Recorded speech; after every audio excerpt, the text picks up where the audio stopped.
Oi, pessoal, aqui é a professora Márcia Molina e hoje eu vou falar com vocês sobre plano cartesiano. Quando nós falamos de plano cartesiano, nós temos dois eixos: o eixo das abscissas, também conhecido como eixo X, e o eixo das ordenadas, também conhecido como eixo Y. O eixo X numerado na horizontal e o eixo Y numerado na vertical. E o ponto de encontro entre eles é chamado de par-ordenado ou coordenadas. Então, agora eu vou mostrar para vocês como é que a gente faz a representação dessas coordenadas no plano cartesiano. Existe uma coisa bem importante: o x sempre aparece primeiro e o y depois. No ponto A, ele diz que x é 3. Vamos observar, aqui o x é 3 e ele se encontra com y, que é 1, formando então o ponto A. 3 em x e 1 em y. O ponto B é 5 com 6 em y.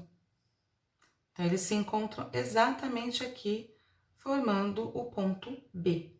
O ponto C é 7 com 0. Observe que o y está zerado, então eu vou marcar somente no eixo x, 7. E aqui eu encontrei o ponto C. O D está zerado no x, ele tem valor 8 para y, então ele vai aparecer somente no eixo y. Então, aqui nós encontramos o ponto D. E o E está zerado nos dois. Observe que aqui é 0 de x com 0 de y. O ponto E está aqui, em 0, tanto para x quanto para y. Esse exercício pede: determine as coordenadas dos pontos A, B, C e D no plano cartesiano.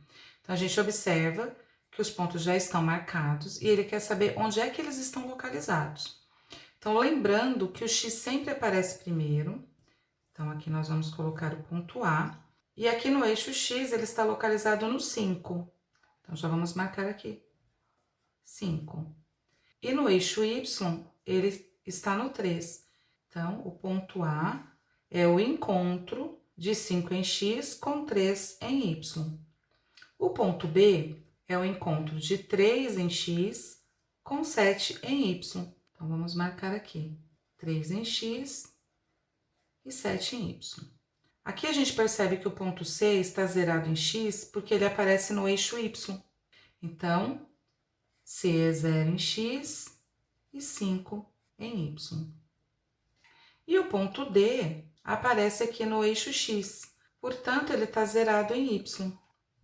Então, ele é 7 em x e 0 em y. Eu espero ter contribuído com o seu estudo. Até uma próxima aula.